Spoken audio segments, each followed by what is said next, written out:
So, Anna, hi, how are you today? I'm good. I'm good.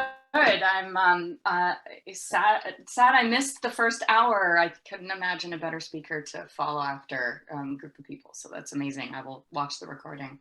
Yeah, it was a really good discussion, and I'll be getting the link out to the cloud recording later today. So, Anna, I was just thinking back, how many years you and I've known each other. It certainly goes back to the days of, boy, this seems like a blast from the past, the Coalition for Sustainable Economic Development, Yes, which I it think was like back in 2015 or something like that. It's amazing. 2012. 2012. It's been a long time, my friend. Yeah. I Well, mean, I it's been a remember, long time, and yet it's been literally a snap of the fingers. So yeah. for all of I just us. remember being so impressed with all the work that you were doing then and the questions you asked at these meetings and just the real passion that you brought to the table. So it's really been wonderful to see the arc of your political career. And really, I think we're all very fortunate to have you representing uh, Ithaca and parts of Tompkins County and Cortland County that fall under your umbrella. Thank you. And the work you're doing on cryptocurrency mining is just so important. And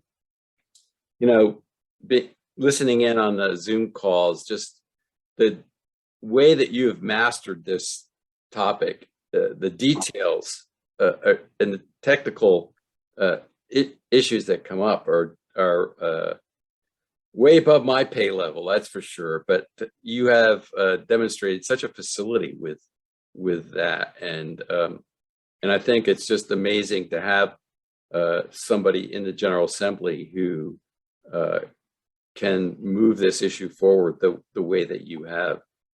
I'm going to just turn it over to you. Everybody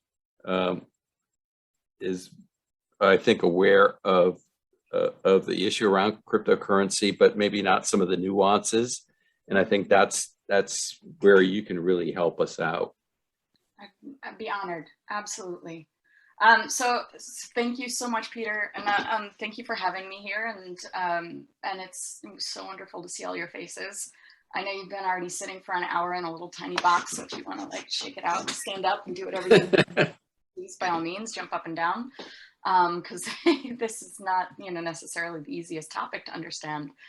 But I'm going to start with just the beginning of, what exactly is cryptocurrency, blockchain technology, proof of work, just so everybody's on the same page. And then happy to talk about all of the work that we've been doing in this area. I'm going to maybe speak a little quickly so we can get this in and get you guys out at 11 or noon, sorry. But everybody is familiar, I'm just going to jump right in. Everybody's familiar with fiat currencies. So typical transaction, a fiat currency, a government currency, it's a currency of the government. One of the things we don't think about is that governments can't necessarily administer their own currency. They don't have the time for it. They don't have the the bandwidth for it. It's not really what they've signed up to do.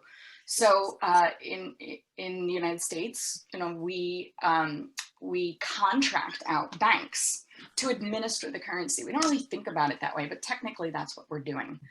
And the governments then insure banks. So if there's anything that goes wrong, they're insured. They're backed by the government. And so the banks are the ones that secure all transactions to make sure that the money is not used fraudulently or manipulated in any way. So for example, if you go to a bank account and you put your card in the ATM machine, what's the first thing that happens? The machine asks you to verify you are who you say you are. It asks for a PIN. You give it the PIN, it confirms you are who you are, then you can access your bank account. So if you look at digital currencies are based off of a technology called blockchain technology. And I want to distinguish between all these different terms because it's really important that we don't vilify all of them. Blockchain technology is actually, I think, very innovative and has a lot of, it's here to stay, and it can be it could be very transformative to all of our systems.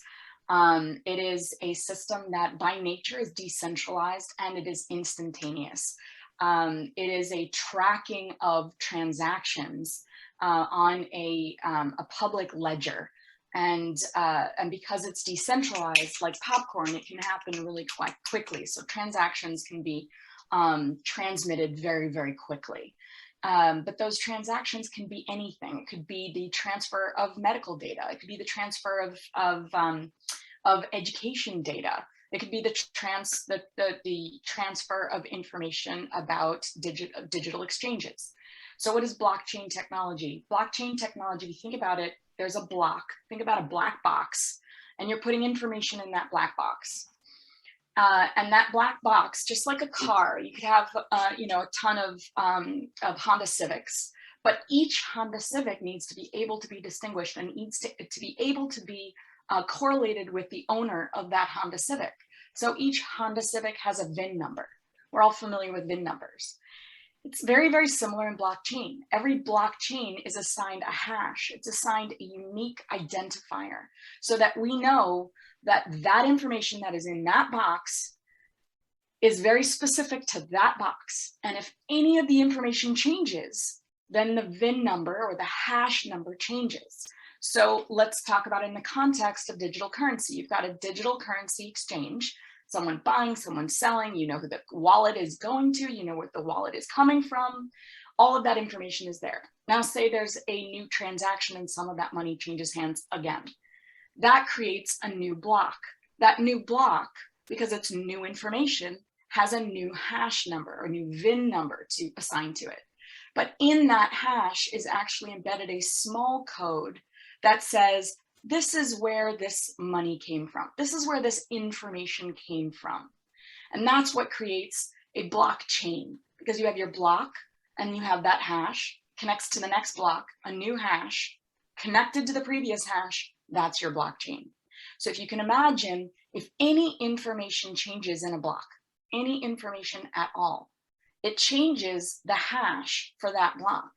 And if all subsequent hashes have a code that says it's coming from that previous hash, but that number has changed, then you immediately get this red flag and it goes throughout the entire system and it says, there's a problem here, right? So that is your ledger, your public ledger. That is the technology that cryptocurrencies are built off of. But as I said earlier, they're in government or fiat currencies, it is the centralized banking system that validates each of the transactions. The major difference in a digital currency is that it's the users themselves that are validating the transactions. So the cryptocurrencies have created different forms of validating transactions. There's proof of work, there's proof of stake, there's proof of space, there's proof of time, there's proof of authority. There's all these different forms of validating transactions. And that is the crux of the whole issue with respect to cryptocurrencies and the environment. There happens to be one form of validation that users do in certain types of cryptocurrencies, in which, by the way, there's 6,500 different cryptocurrencies. About 240 of them use proof of work as their method of validation. So what is this big issue with proof of work? The issue with proof of work is that it is a system that has been designed so that the users compete against each other to solve a mathematical equation that has been assigned to that transaction. So you've got that block, a mathematical equation has been assigned to that block, and people compete against each other, or wallets compete against each other to solve that mathematical equation.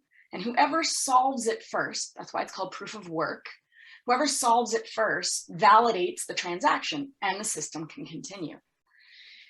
There's, just like fiat currencies, they want to regulate how much money is in circulation in order to maintain the value of the currency. So the central bank in the United States, they'll put money into circulation, they take money out of circulation in order to maintain the value of the currency.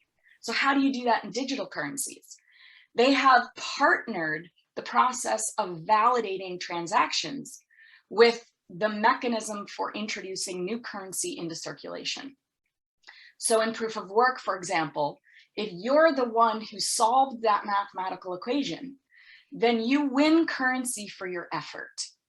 So the transaction that you're validating is a buying or selling of currency. And those are done on digital exchanges. Just like Wall Street is an exchange, there are digital exchanges. So really there's two mechanisms for gaining currency in your wallet. There's buying and selling, and there's winning. So you can just participate in a currency just by buying and selling on an exchange and saving and speculative, the same way you would do on Wall Street. Or you can get into the game of trying to validate the transactions and winning the currency. So in proof of work, there is that competition. If you're the first one to validate the transaction, then you win currency. And in the current context, that currency, Bitcoin, for example, is worth about $60,000 each. So it's a really big deal if you win it. Here's the hitch.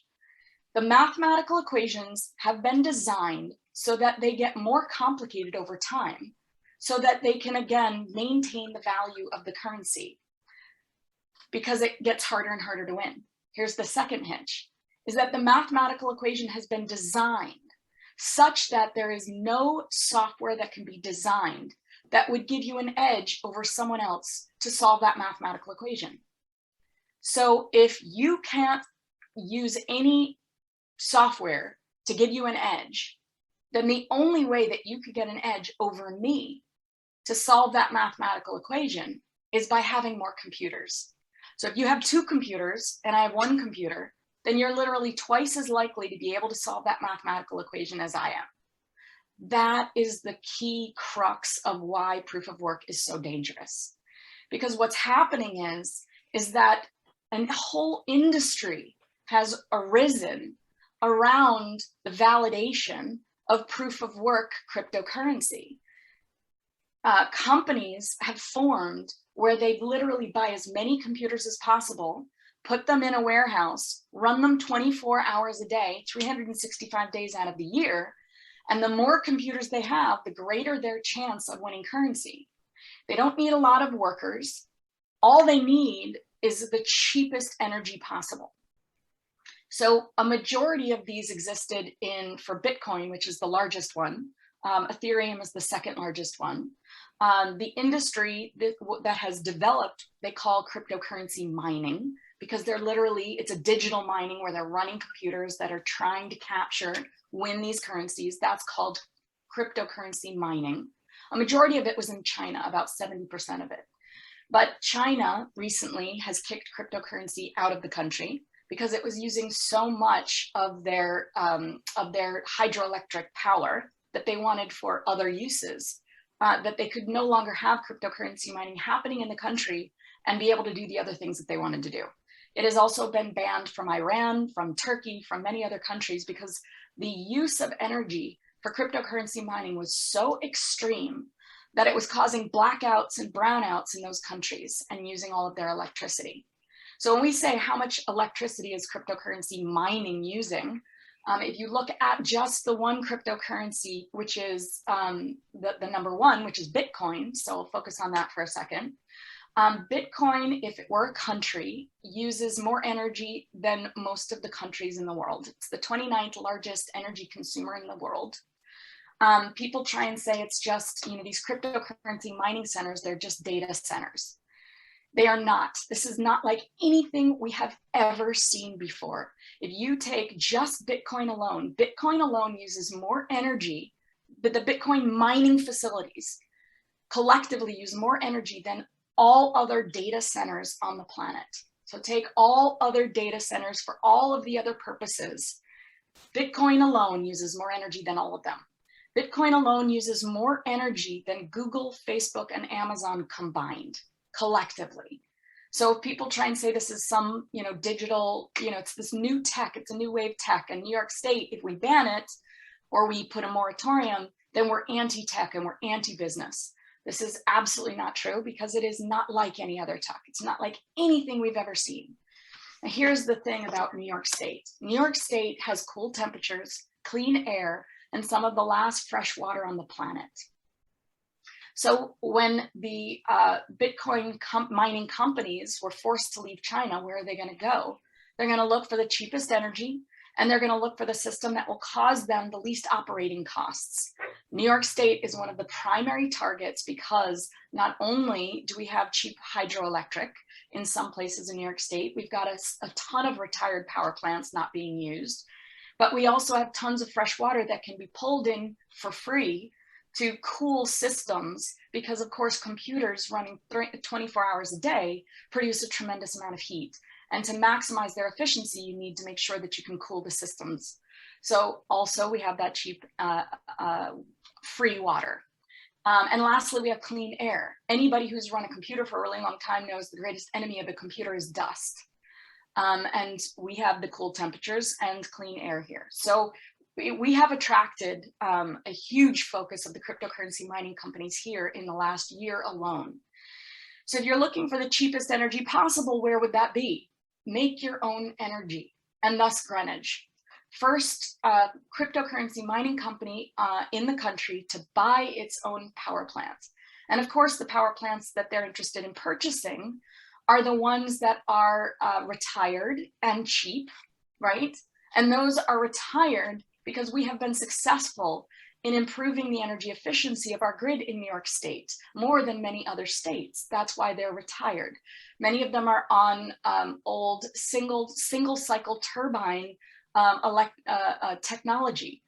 And so they could no longer compete with the more modern energy generators, and therefore shut down, which is a good thing. So they're sort of scooping up the most inefficient energy producers behind us as we're shutting them down and becoming more efficient as a grid.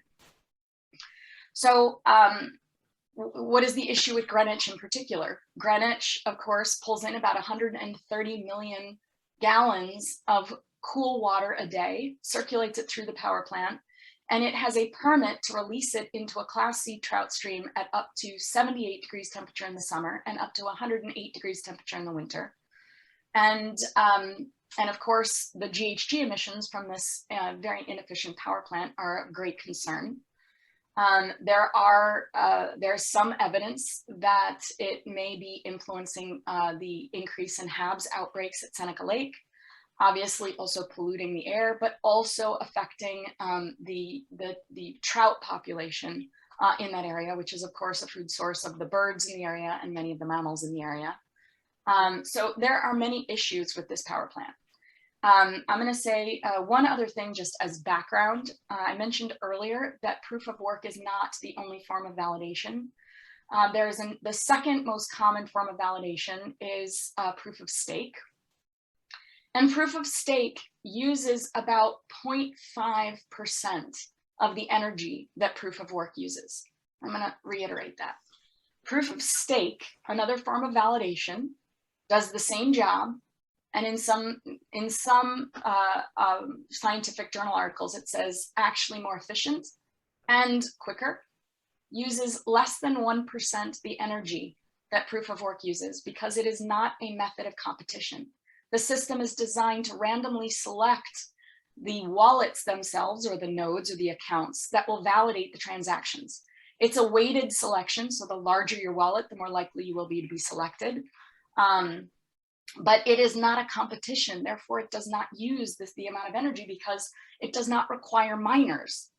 It does not have this consolidation of computers. You could probably do the entire global world of proof of stake with one supercomputer. That's the difference between the two of them. So when I put forward my bill to create a moratorium on cryptocurrency mining, it is specifically focused on proof of work.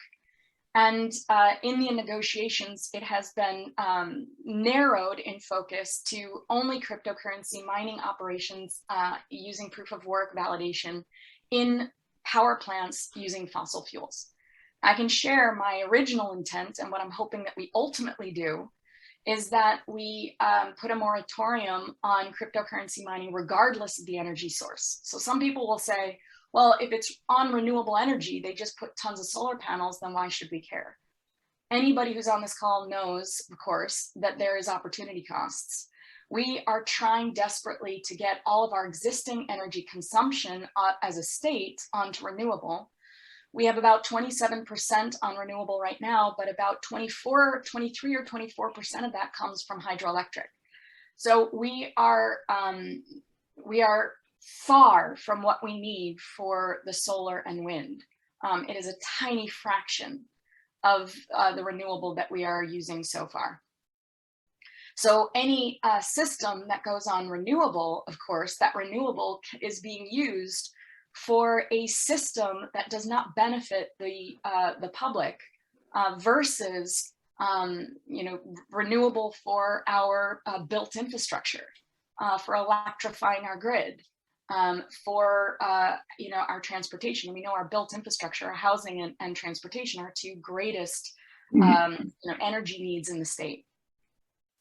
So the bill passed in the Senate.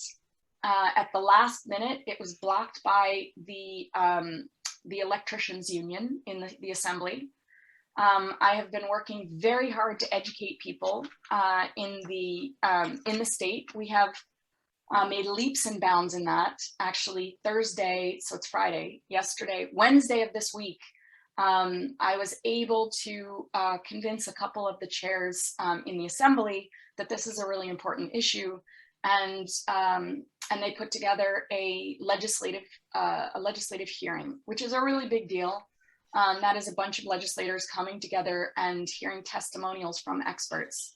And we had 5 scientists come and speak, Tony Ingraffia and Bob Howarth, of course, of our own. We had 2 other Cornell faculty. Less well known to this group is Dr. Prasad, Eshwar Prasad, who just published a book called The Future of Money. I highly recommend it. He is an economist, but he has been speaking on this issue for years, and has given testimonials in Congress over the last 2 years on several occasions, speaking against proof of work for all of the reasons that I've mentioned. Some of the other things that he has mentioned, of course, is the fact that there are, for Bitcoin, I'll mention Bitcoin because it's the major one, there are about 100 million wallets that have ever been created for Bitcoin. And at any one time, there are about 1 million wallets active. So I just wanted to give a sense, it is one of the largest energy consumers on the planet, and yet it benefits less than 1 million people. So when I did the math recently, in any one day, there are about 600,000 active wallets, which means, again, that the money is going to about 600,000 wallets. Recently, in the testimonial that we got, there was another researcher from Cornell Tech. His name is Dr. Ari Jules. And he is an expert in blockchain technology.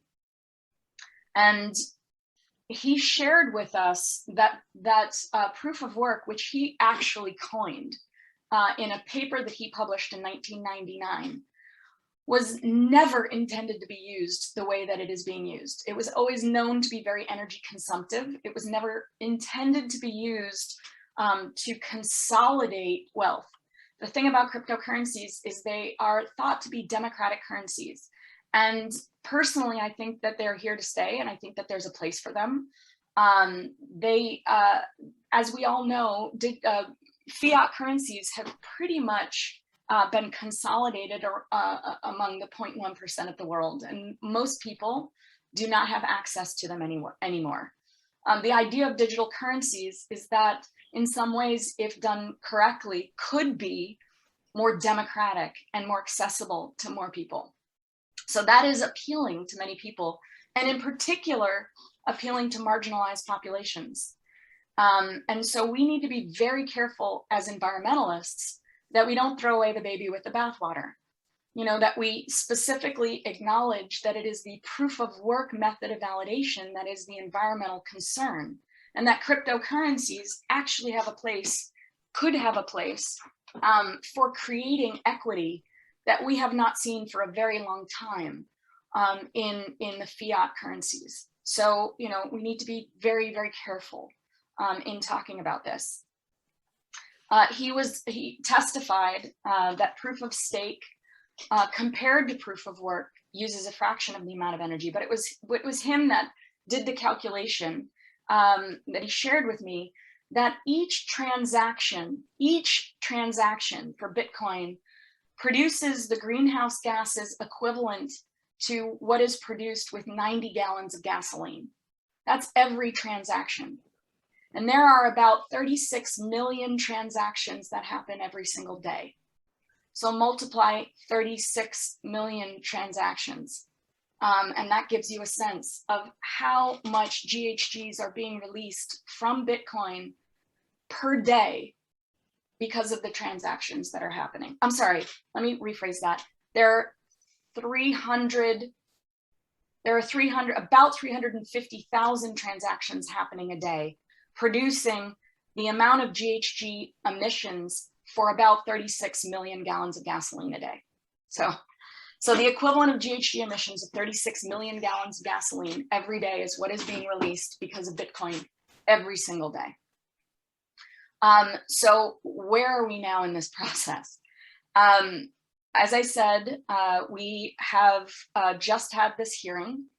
We have had the scientific community come out in support of the bill that I have, which would create a moratorium on cryptocurrency mining operations in power plants using fossil fuels, and would require the DEC to do a 2-year full environmental impact assessment.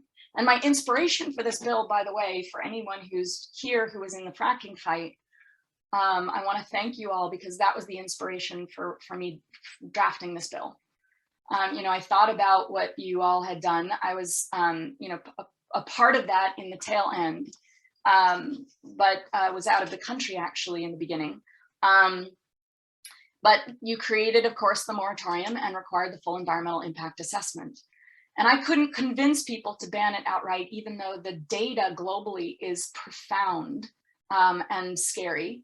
But if I could convince the state to do a full environmental impact assessment, I knew that we could prove that the existence of cryptocurrency mining operations in New York State would prevent us from reaching our CLCPA goals. And that was the foundation of the legislative hearing that we just had. I have been speaking many times with the DEC, the PSC. I've been pushing on Hochul. I've written you know, letters to Hochul, letters to the DEC.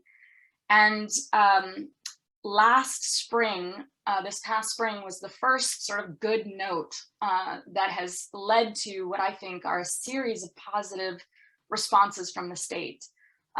During a CLCPA hearing, legislative hearing, I asked point blank to Commissioner Sagos whether or not he felt that we could reach our CLCPA goals if we allowed unfettered cryptocurrency mining in the state. And he said that he was very concerned and that they are watching it very closely.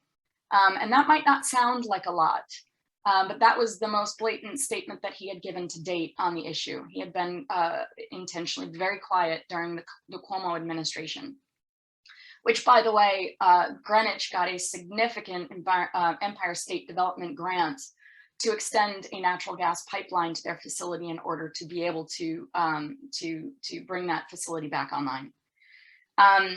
More recently, Greenwich needs a renewal of their air permit, and there have been a lot of people who've spoken out about it because of the outcry, because of the education that has happened. And the preliminary findings that were just released 3 weeks ago by the DEC of that air permit renewal application is that as of now, that application does not align with the CLCPA. On Wednesday of this week, you may have all seen that the air permit renewal applications of Astoria and Dancehammer were denied, that they do not align with the CLCPA. The CLCPA requires that the DEC and the PSC and all agencies not only look at the the GHG emissions of an application of the gas that they're burning, but the upstream, the GHG emissions caused by all of the upstream activities for obtaining the methane natural gas that they used. And that is what has changed the game, changed it completely. Because of course, if they have to take into consideration the upstream methane, it throws them way over their permit levels. It was a huge win in the CLCPA, and is going to be, I think, the foundation of what leads to ultimately a ban of cryptocurrency mining in New York State. So these things are all very promising. We have heard behind the scenes that the administration will sign my bill if it does get to her desk. Again, very, very positive. We just need to get it to her desk. As I've said, the main opposition has been unions. The cryptocurrency mining industry has been courting the unions very intensely. And the electricians union representative, Addie Jenny, who used to be on the assembly, represents a district where there are the largest and oldest cryptocurrency mining operations in the state. She's very close with them and has become sort of a mouthpiece for the cryptocurrency mining operations. She testified on Wednesday using, verbatim their talking points. They are focusing on poor neighborhoods and districts and negotiating very cheap pilots that will bring, what last year they brought in about $300,000 into Torrey, into Yates County, and gave an additional about, I think it was a little over 300,000. They added some because they were so lucrative last year. Just to give a sense of Greenwich grossed $40 million last quarter, and that is at half capacity. They have 15,000 computers. They started this year with 7,000. They were not planning to get to their full capacity of 30,000 until next year, but out of fear of my legislation, they have increased their timeline. They've shortened their timeline and are hoping to have all 30,000 computers in Greenwich and operating by the end of the year. That is obviously very frustrating. But that means that they will be making about $80 million a quarter. They make right now $440,000 to $600,000 a day, depending on the value of the Bitcoin. So that gives you a sense of how cheaply they're buying these communities. They're giving them $300,000 a year for money that they make in half a day, or ultimately will make in half a day. The fight is real. This is very big money that has been consolidated among very few people. One last thing that I'll say, and then open it up for any questions, is that one of the speakers at the hearing was the CEO of Foundry. And one of the scientists had said, Bitcoin cannot be considered a democratic currency. In fact, a majority of the currency is consolidated among four accounts, 4 users, 4 mining companies. And this, Foundry CEO got up and said, that's a lie. There are thousands of cryptocurrency miners around the state. But if you go to btc.com, and I'll try and get the link in the website, in the chat, it gives a breakdown of the major companies that own Bitcoin, shares of Bitcoin. And it is in fact true that there are 4 companies that own 59% of all Bitcoin, 4 companies. It just so happens that the number 3 company is in fact Foundry. So it was quite disingenuous indeed, to say that there are thousands upon thousands of cryptocurrency miners, which there are. But it is in fact the case that the wealth has been more consolidated in this digital currency than anything we've seen to date of any currency. So in that way, I think that it is quite a fail. So our pushback needs to be, of course, among the union, particularly the electricians union. This is not a job creator. Greenwich employs about 40 people. About 5 of them are union workers, and they're not permanent. They'll say they produce jobs that have, they're very high-paying jobs, about $70,000 on average. Again, disingenuous, because those jobs very often don't go to these local communities that don't have the workforce, so they're imported. And then I'll end by saying, if you look at the workforce, the negative impact of the sound, the HABs, risk of HABs in our Finger Lakes, and the air pollution on one of our biggest industries in the state, which is agritourism. It is the equation we need to be looking at. What is the net impact? They'll say it increases jobs, but how many jobs does it risk decreasing at the same time? The agritourism industry in the Finger Lakes is a $4 billion industry that employs over 60,000 people. And if those are at risk, for the 40 jobs at Greenwich, is it worth it? For money that is consolidated and traded on an international market and doesn't stay local. So, my estimate is this is a negative equation, significant negative equation for New York State. It's not worth it for us. It's an extractive industry, just like oil and gas extraction from the Amazon jungle. That's us now. So I'll end on that note and open it up for any questions. Thanks, Anna. That was terrific. Very thorough briefing for folks. I will, when I send out the link to the cloud recording, there are a number of resources that were on the listserv yesterday involving the testimony, including some documents that you posted as well, testimony from the PSC and DEC. So I'll get that out to folks who might be interested in even more detail. So we have one question that came up in chat as you were talking, which is what can we do to help get the bill passed? Irene, of course, commented right away and provided some information about sending written comments to DEC. What else would you suggest? Well, there's, I appreciate there are a bunch of things. Yes, writing the DEC, collectively writing directly to, your representatives, including the governor. I would not, don't underestimate the power of that. So we look at Bell Station, for example.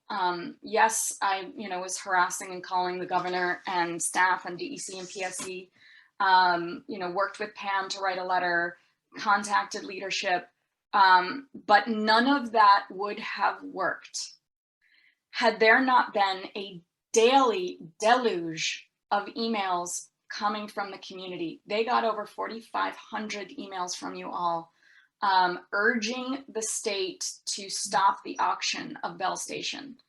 They actually had to open a separate email specifically for Bell Station at the DEC and the PSC. Doing something like that would be very, very powerful. And also that could be something done throughout the entire region, but support for 7389 could be done throughout the entire state. So the two things that I would say is, one is denying the Greenwich air permit would be one, and the other would be support of Bill 7389. That's Assembly Bill 7389 to create a moratorium and require the DEC to do the full environmental impact assessment. So that's one step. Another great concern that I have is Beowulf's interest in converting the what was going to be a data center focused on cloud storage and different entities, tech that is not cryptocurrency. My understanding is that they are being courted by cryptocurrency mining companies to have cryptocurrency mining in the data juice facility here in Lansing. The last thing we need is for cryptocurrency to be right here in Tompkins County. You know, making sure that the town of Lansing, the village of Lansing, but mostly the town where the facility is educated on this issue and opposes any move forward on potential partnership with data juice owned by Beowulf with cryptocurrency mining is also another thing that we need to make sure, you know, that we are educating our Lansing colleagues and residents and neighbors. I'm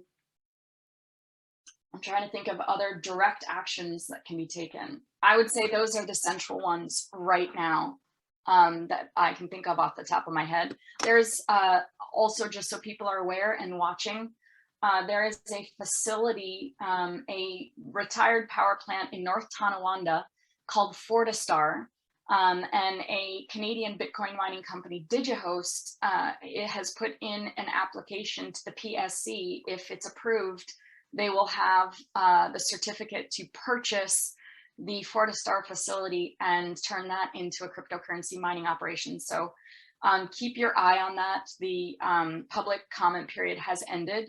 But there is potentially a group, not potentially, it looks like there will be a group that will be submitting an Article 78 for that.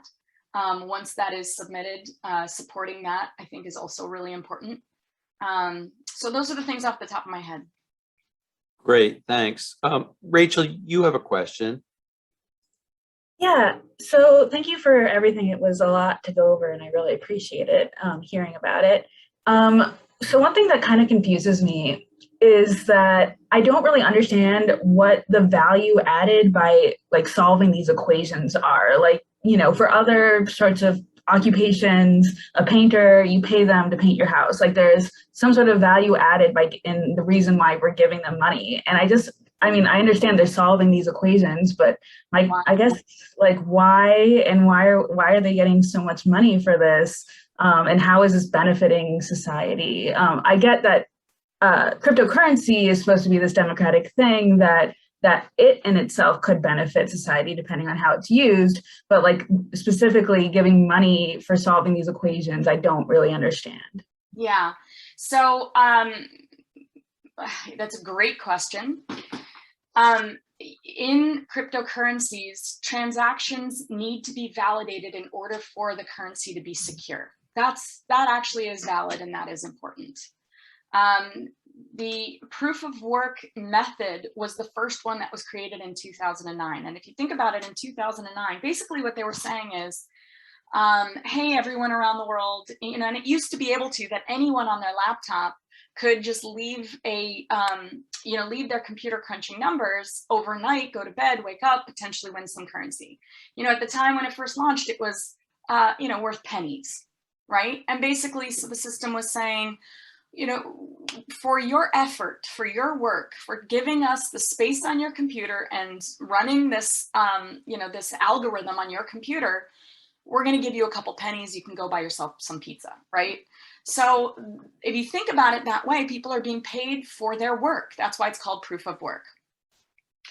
The issue with this is that that of course, you know, wealthier people saw, oh, there is an opportunity here. If we jump in and we compete, then we can hoard all of that ourselves and simultaneously earn more shares. And those shares and hoarding and that all of that speculation is what has increased the value of Bitcoin. And so it's really the value of the currency over time that has resulted in them winning so much money for an effort that used to only win pennies. So now the same effort can win you $60,000. So it's more that, you know, the original intent was that it was minor amount of exchange, you know, for that effort. It's just kind of, you know, blown up because of the value. But really it was a lack of foresight, because of course, if you're going to create a currency, you would want the value to go up, which means that of course it's going to be more and more valuable to compete. which is going to bring more and more wealthy people to consolidate power to then win all of the money. So I think it was more of sort of a lack of foresight in the system that was designed. But I will note that the more modern forms of validation aren't like this. So, you know, they don't use the amount of energy, they don't consolidate the amount of work in the same way. And it is a mechanism, of course, of still winning currency by validating transactions, but it is more collaborative in nature. It's more efficient, much more efficient, more secure in many contexts. People will say that proof of work is the old standard, and it is still the most secure, but people who have done designed the technology for the other forms of validation would argue that point. I would note that Ethereum, the second largest cryptocurrency cryptocurrency in the planet, has committed to converting to proof of stake, which they have committed to do by the end of the year. I think that that is really important to note, that it is possible, and that is a pressure point. So why do they say that proof of work, Bitcoin will never transfer over? Someone recently told me that there is a culture within Bitcoin that is very libertarian in nature. You know, stay out of our money and this is ours. Now imagine if you have these companies, these mining companies that have developed around proof of work, and they have consolidated it to such an extent that they have become as powerful as Foundry. It is completely against their self-interest for proof of work to go away, just like it is completely against the self-interest of oil and gas companies for us to transition to renewable. So there is now, you know, just like all big wealthy companies, they have all hired lobbyists, and they are working on governments to prevent them from regulating cryptocurrency, and in particular proof of work, because of course that would put them out of business. And the longer that they can delay any regulation, the more money they will make. So it's the nature of the beast that it evolved. When I said in the very beginning, it wasn't what it was intended to be used for, and that was a little short-sighted. I don't know if that answers your question, but. It does, thank you. Yes, I remember back when it just had started out, I was going to school, and I had a roommate that would just leave his computer doing things overnight and tell me how he was making money and like buying these things. And I was like, what are they paying you for? I don't understand it. But yeah, no, it's very interesting how it's involved. So thank you so much. I have to run to another meeting. No worries, no worries. So Anna, yeah, to validate. Yeah, thanks so much. Really, really informative. One question that did come up in chat, wondering if you could give a somewhat brief answer to, because we are a little bit over time, and I know you have a busy day today. What happens if, you know, the bill is primarily directed at power plants? So you have folks like Adam Weitzman who are making noises about bringing in trailers and filling them full of computer servers and doing it off power plant sites. And of course, for Weitzman, that's a great business model, because when the metal gives out, he just can just, with the computers, he can just turn around and scrap it and sell that.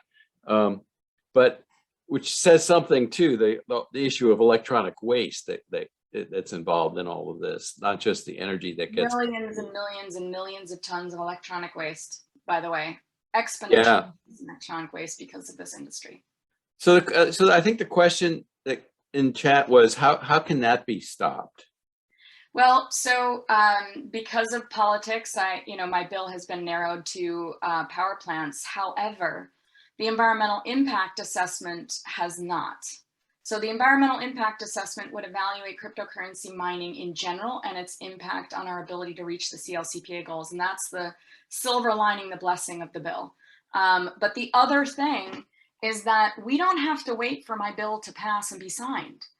You know, we all can pressure the governor to put a moratorium on all cryptocurrency mining operations in the state. And that's the last pressure point that I would say a lot of us environmentalists are working right now, just like with fracking, there was an executive order that put a moratorium on fracking before the legislation actually passed. The legislation came afterwards, and ultimately the ban came through legislation after the ban was already in effect through the executive. That may be how we do it with this as well. But it's the environmental impact assessment that will help us in the end. And the bill, as it now stands, would require that the DEC return the results of that EIS within 2 years.